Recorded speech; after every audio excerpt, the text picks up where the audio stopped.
নমস্কার বন্ধুরা, এই চ্যানেলে আরেকটি পর্বে তোমাদের সবাইকে স্বাগতম। তো বন্ধুরা, তোমরা কেমন আছো? আশা করি সবাই ভালো আছো এবং সুস্থ আছো। তো বন্ধুরা, আমরা প্রত্যেক গৃহিণীরাই পারি সংসারের খরচ কিছুটা কমাতে। কিছু কিছু টিপস যদি আমরা ফলো করি তাহলে কিন্তু আমাদের সংসারের খরচও কমে যায় এবং নিজেদের জন্য কিছুটা সময়ও বের করে নিতে পারি। তো বন্ধুরা, চলো কিছু টিপস নিয়ে চলে এসেছি, চলো দেরি না করে দেখে ফেলি। বন্ধুরা, আমরা যখন জামা কাপড় ইস্ত্রি করি তখন কিন্তু আমরা জল ছিটা দিয়ে ইস্ত্রি করি, জল ছিটিয়ে তারপরে ইস্ত্রিটা করি।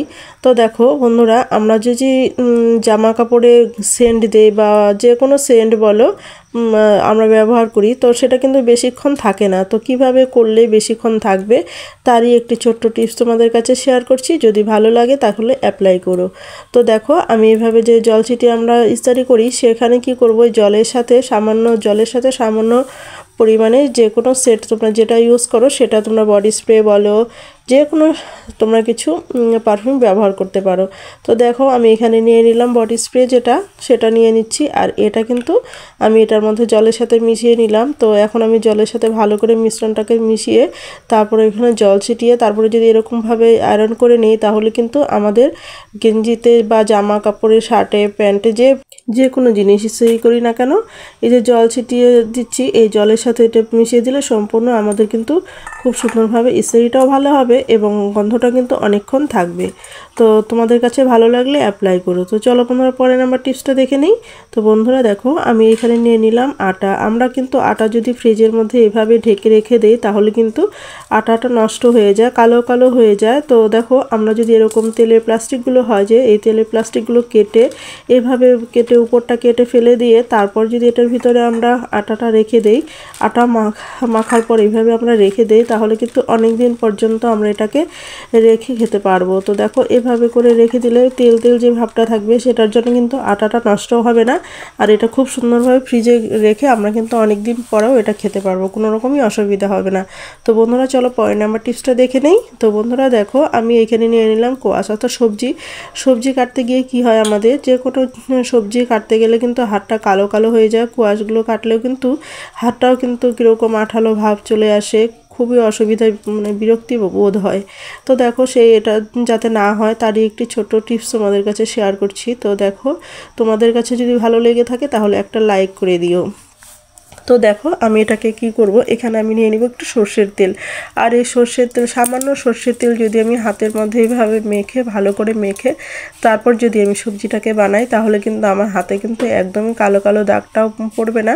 আর আমাদের সবজিটার কিন্তু আঠালো ভাবটা যে থাকবে সেটা কিন্তু আমার হাতের মধ্যে আর লাগবে না। এইভাবে তোমরা যত সবজি কাটো না কেন তাহলে কিন্তু হাতের মধ্যে একদম হাতটা কালোও হবে না এবং হাতের মধ্যে এরকম আঠালো ভাবটা কিন্তু আর লাগবে না। চলো বন্ধুরা, পরের নাম্বার টিপসটা দেখে নেই। তো বন্ধুরা দেখো, আমরা যখন পেঁয়াজ কাটি, পেঁয়াজ বলো রসুন বলো, আমরা যখন কাটি সেটা কিন্তু হাত দিয়ে কিন্তু একটা পেঁয়াজের গন্ধ করে, সেটা কিন্তু একদমই ভালো লাগে না। পেঁয়াজ রসুন দুটোরই কিন্তু এরকমটা হয় যে গন্ধ হয় প্রচুর। তো এরকম যাতে গন্ধ না হয় তারই একটি ছোট্ট টিপস তোমাদের কাছে শেয়ার করছি, একটি নয় দুটি। তো দেখো, আমি সেটা বলছি। দেখো, আমি নিয়ে নিলাম এখানে সর্ষের তেল। বর্তমানে আমার হাতে লেবু নেই, বাড়িতে লেবু নেই বলে আমি দেখাতে পাচ্ছি না। তো তোমরা যদি এখানে লেবু ব্যবহার করো, লেবুর রসও যদি তোমরা এইভাবে হাতে একটু মেখে নাও তাহলে কিন্তু এই যে পেঁয়াজের গন্ধ, রসুনের গন্ধটা হয় না, সেটা কিন্তু আর হবে না। তো দেখো, আমি এখানে সর্ষের তেল নিয়ে নিলাম। সর্ষের তেল যদি এইভাবে মাখো তবুও কিন্তু এই যে পেঁয়াজের দুর্গন্ধ এটা কিন্তু চলে যাবে।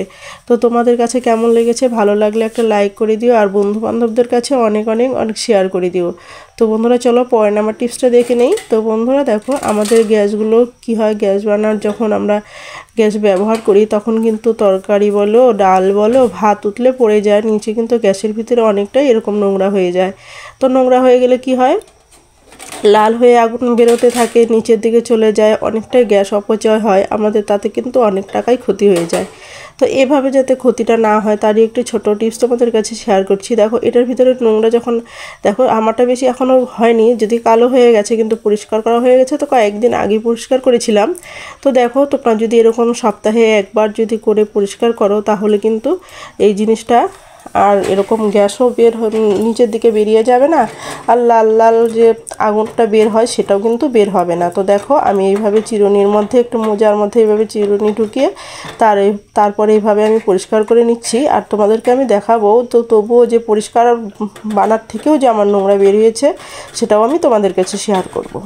দেখো এভাবে কিন্তু আমরা যদি পরিষ্কার করে নেই সপ্তাহে একদিন, তাহলে কিন্তু জিনিসটা কিন্তু খুব সুন্দরভাবে পরিষ্কার হয়।